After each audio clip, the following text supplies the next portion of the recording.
All right, so many of us are guilty of asking our kids really, really terrible questions. Questions like, how was your day? How was school? What homework do you have? All these questions that really don't create any type of connection whatsoever. In fact, they're such horrible questions that you're going to get pretty horrible answers. How was your day? Fine.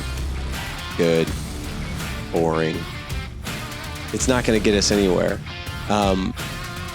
Do you have homework? That's a yes or no question.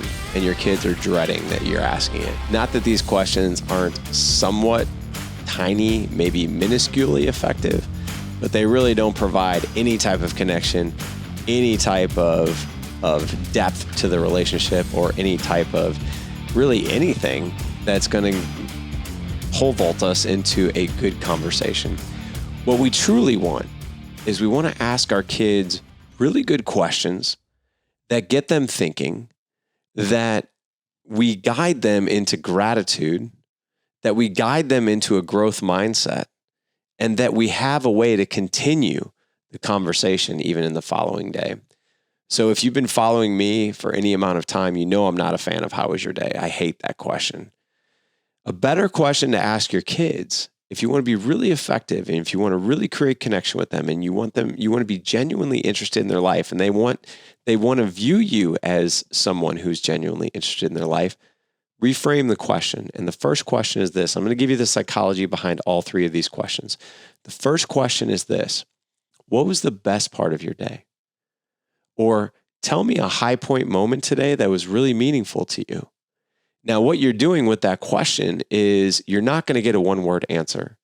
You're probably going to get a story. What you're doing also psychologically with your kid is you're bringing them to a moment in gratitude. You're bringing them to a moment of their day that they're proud of.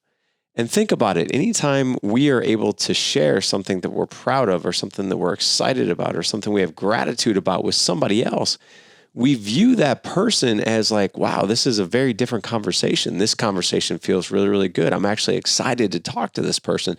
There's a new level of energy that is created when we ask questions like that. Also, what you're doing is no matter how bad the day possibly could have been, you're actually bringing your kid to the moment of gratitude during their day, which is a super important skill to learn as a young person. The second question is this, and this is really where the rubber meets the road. If you want your kids as teenagers to tell you everything, to be honest with you, even when it's hard for them to be honest with you, if you want your kids to call you to give them a ride home if they're at a high school party and they've had too much to drink, and they're either going to call you because you're the go-to, or they're not going to call you and they're going to get behind the wheel because they're scared of what you're going to do. This question, if you do this question every single day and you respond correctly and accordingly, it's going to create an environment of, number one, psychological safety with your kid, that you are the safe go-to that your kid can go to for just about anything. The second thing it does is this instills a growth mindset, this question, a growth mindset. And a growth mindset is not necessarily tied to a result. It's tied to learning. And it's tied to evolving and growing. So the second question is this. What was something you failed at today? Or what was the biggest challenge you walked through today? Tell me about it.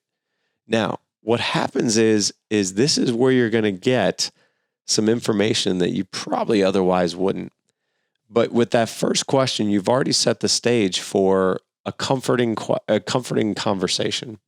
They're excited to talk to you. When we ask the question, what did you fail at today? Now they have to dig deep. They have to be courageous. And they have to tell you something that they failed at today. Maybe it was a test. Maybe they got a bad grade on something. Maybe they were picked last for kickball. God, who knows, right? But now they're encouraged to tell you. And whatever comes your way, it could be something like this.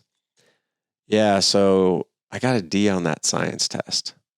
Now, you can be the normal dad and completely just bombard your kid with blame, shame, and pain, right?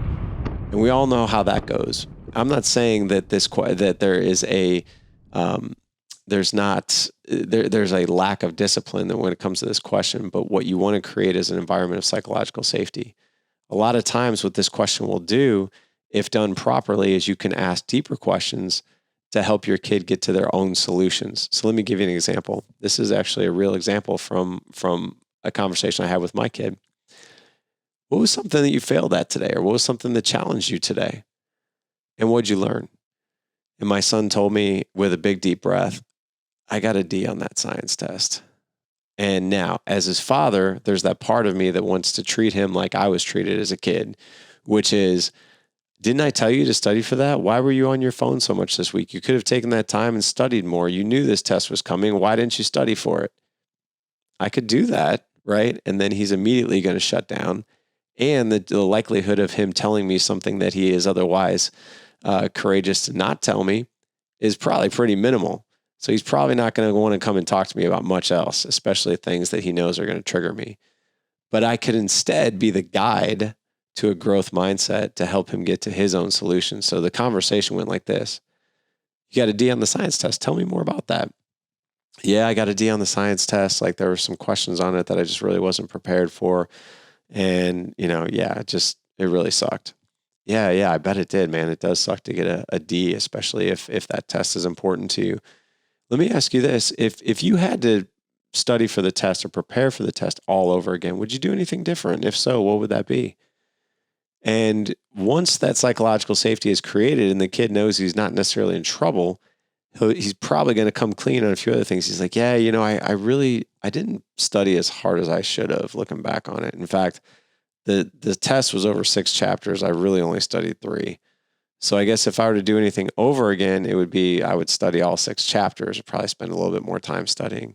Yeah, man, that's some really good. And how I'd respond is, yeah, that's actually that's some great lessons. Let me ask you this. When is your next test? Well, actually, I have a test next Friday. Okay, great. So that gives us about 7 days before your next test. So based on what you've learned by getting a D on this science test and maybe some things you would tweak, had it to do over again, getting prepared for it, what would you do differently this time, getting ready for this next test?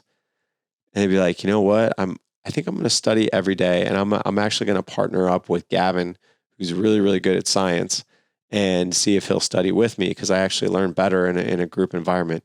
And how I respond, man, I think that's a great idea. How can I best support you? Like, what feels right to you? Do you want me to hold you accountable in any way, shape, or form? His response was, if you wouldn't mind just checking on me on a daily basis, make sure that I'm doing it, just sort of like check the box with me. And then if I need it, would you mind maybe quizzing me on Thursday night? Absolutely, man. I'm there for you. Now you can see how that conversation could have gone one of two ways. We both walked away from that question feeling really, really good about what had happened and how we're going to pivot, how we're going to grow, and what we're going to do different. And the likelihood of him coming to me and telling me something difficult is super high, because I've created that environment of psychological safety for him. Now that's the second question. The third and final question is this, and I call this the Netflix to be continued question, because it's a really powerful question, and it allows you to continue the conversation the next day. So the third question is this: what are you most excited about tomorrow? So what you've done is you've started with gratitude. You then pivot to a question something that challenged them, the lessons there, the growth mindset. And then what are you most excited about tomorrow? What you're doing is you're getting a bird's eye view of what's on their agenda for the next day, what's important to them, what's meaningful to them. And it could be anything. And one of the things that my son told me in the same conversation, I got chosen to run the 100-meter dash tomorrow in track. I'm really excited about that. Man, that's amazing. That's awesome. Are you cool if I come to your track meet? Yes, I would love for you to come to my track meet. Now, that's a bird's eye view. And of course, I showed up to the track meet, but this works for anything. I've had my kids tell me certain things like, man, I'm really excited to do my cultural geography presentation tomorrow. I've been working so hard on it, and I can't wait to actually do it tomorrow. The cool thing about that question is when they come home from school, that's how you can have the Netflix to be continued conversation. Netflix has this great psychological thing that they do anytime they have a show or a series. They leave you hanging, and they give you like 7 seconds to not watch the next episode, but you almost can't help watch the next episode because you got to know what happens next. So knowing what is most meaningful to them the next day, and then being able to ask them about it the first time you see them the next day, gives them just such reassurance that you are genuinely interested in their life and you're wanting to celebrate things with them. So I know we're all busy dad business owners. And these are 3 questions that are incredibly effective that will not only spark a connection with your son or daughter, but also ignites a bit of a entrepreneurial spirit. And I'll tell you why. A person with a growth mindset, people who are entrepreneurs, people who are business owners, have growth mindsets. Otherwise, they would probably just go work for a corporate organization. So one easy way to instill a growth mindset in your kids is these 3 questions. I really hope this was helpful for you guys. If you're not a part of our Dad Edge Accelerator program, you can find the application over at thedadedge.com/alliance. Just identify yourself as a business owner. And this is just scratching the surface. We teach our guys all kinds of different skill sets when it comes to parenting, when it comes to marriage, and when it comes to business. So hopefully this was helpful for you today. Gentlemen, go out and live legendary. Take care.